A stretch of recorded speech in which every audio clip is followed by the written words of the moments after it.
Hello everyone and welcome to Life Begins at 20. My name is Mark and today we have episode 19 of Booster Pack Friday. For those new to this series, what we do is we take a pack of the newest set, open it up and treat it like a draft to find out what pack 1 pick 1 would be. So without any further ado, let's just get stuck in. So let's see what we've got inside ourselves this week. How's everybody finding playing limited with this set? I'm thoroughly enjoying it myself. So I'd love to know in the comment section what you're finding making of this set. So first up, we've got ourselves Hinterland Drake, 2 in a blue. It's a flying 2/3 that can't block artifact creatures. Not the end of the world in blue. Just going to be able to have not going to be a first pick by any stretch of the imaginations, but it's something else in that blue colour, flying, just going to be able to hit potentially over the top of everybody else, so that's quite nice. Next we've got Chandra's Revolution. So for 3 and a red, it deals 4 damage to target creature, tap target land. That land doesn't untap during its controller's next untap step, and it's at sorcery speed there. So you're potentially going to kill off a creature, and you potentially, hopefully, if you can get this out early enough, put them behind a turn as well with casting something, so that's quite nice. Next we've got Welder Automaton. So for 2, it's a 2/1 and you can pay 3 and a red. It deals 1 damage to each opponent. Again, later on in the game when you've got a lot of excess mana and not a lot to do with it, it's perfect for that kind of thing. And a 2/1 for 2 there, which you can also tap for improvising as well, isn't too bad. Next up we've got another one of the nice implements here. So we've got Implement of Improvement. So for 1, and it's an artifact which you can use for improvising. You can then sacrifice it for 1 white. You gain 2 life, and when it leaves the battlefield, enters the graveyard, you get to draw a card as well. So perfect again for revolt triggers. Is absolutely perfect. It can do all manner of things here. So we're improvising. We're going to be and revolt triggers as well, and it gives you an extra 2 life. I mean, that's not too bad for 1 and a white really. Next up we've got 4th Bridge Prowler. So for 1 black, it's a 1/1. When it enters the battlefield, you may have target creature get -1/-1 to the end of turn. This is really nice to have. As a 1/1, you're maybe killing off one of your opponents, so creatures there, so maybe even servo or something along those lines. That's really nice to have. I do like that in a creature.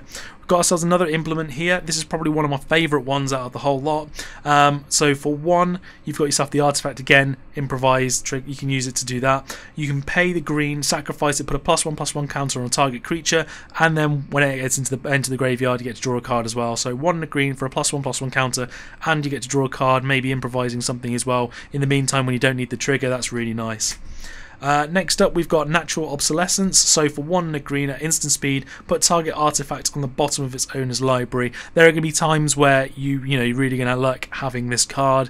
You could get rid of Heart of Karan, for example, or any other vehicle that you just do not want to see. That's perfect for it. I do like that. Next up we've got Verdant Automaton here. So for 2, you've got yourself a 1/2, and for 3 and a green, put a +1/+1 counter on it. I prefer this one over the previous automaton there, the welder one, for it, because it just means when you've got excess mana, you've got not a lot to do with it. Potentially at the end of, if you get a load of mana up on your opponent's turn, just before it comes to your turn, you can just spend that 4 mana and bring this up. That's really nice to have, and it just means you've got something that will grow over the course of the game if needs be. I do like that in this one. Next up, we've got Aether Inspector. So for 3 and a white, you've got a 2/3 with Vigilance. Not too bad.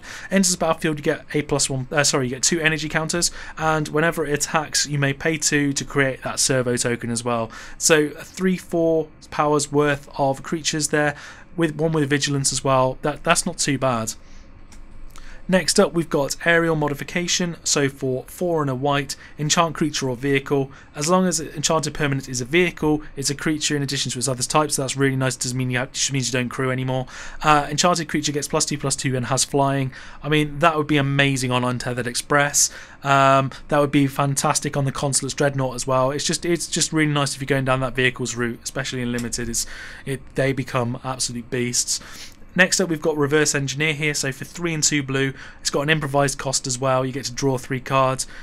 I mean, if you've got yourself 3 servos out and they're not doing very much, or any of the implements or something along those lines, you could pay 2 blue to draw 3 cards. That's fantastic. Speaking of Consulate Dreadnought, we've got that here now. This thing is just obscene. So for 1 mana, it's a 7/11. It costs, you need a crew 6. So realistically, you're going to want to play, Aerial Modification on this, or the other enchantment that's red, and the name of it's just escaped me, but it's just phenomenal by the sides that even though you can't necessarily create it for the first few turns, it's just still an artifact which you can tap to be able to improvise stuff on as well, so that's really nice. And for our rare, we've got Baral's Expertise, and I mean this is really nice in limited for a control style deck here.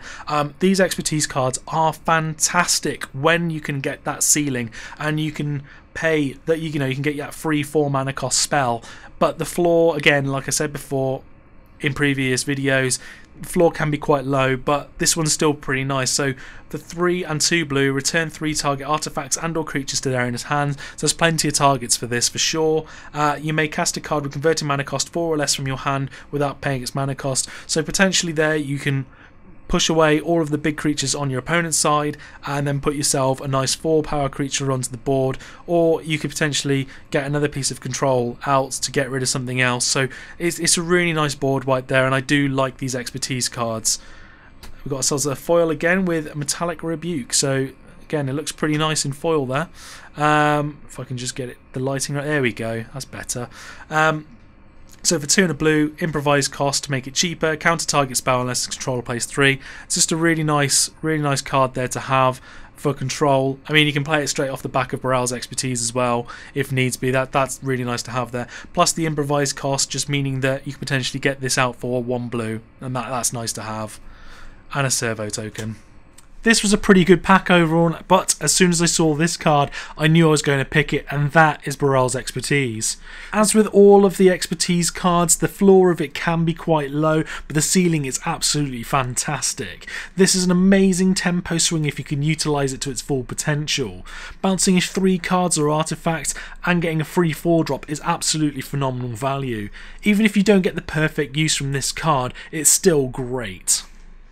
That was a pretty straightforward pack for me. I mean, as soon as I saw that card, I had to pick it. It's just fantastic. Let me know in the comment section below whether you agree with me or if there's another pick that you decide to have. As you know, Modern Masters 2017 spoilers have been going on all week and they have been utterly fantastic. I mean, the amount of good quality reprints, not only for Modern itself, but for Cube is absolutely incredible, and I'm so excited to get my hands on a set of that for myself. Just to big my cube up. I mean, like Crater Behemoth, for example, Liliana would be fantastic, Linvala, Goblin Guide. I mean, there's so many good reprints, and I can't wait for this set. So again, let me know in the comments section below which cards you're most looking forward to seeing having a reprint, whether this is for Cube or for Modern itself. Again, just do let me know. I'm really excited to hear what you guys have to think about that. And as always, I will be doing my top 10 cards from the set for Cube, although this time it's going to be slightly different, as I'm going to split the video into 2 because I can't not pick a top 10 for commons and uncommons and for rares and mythics as well. So there will be 2 videos coming out for you fairly soon. Stay tuned for those, and if you enjoyed the video, do hit that thumbs up button. If you haven't already, hit that subscribe button for new content every Tuesday and Friday. Thank you all for watching, and I'll see you in the next episode.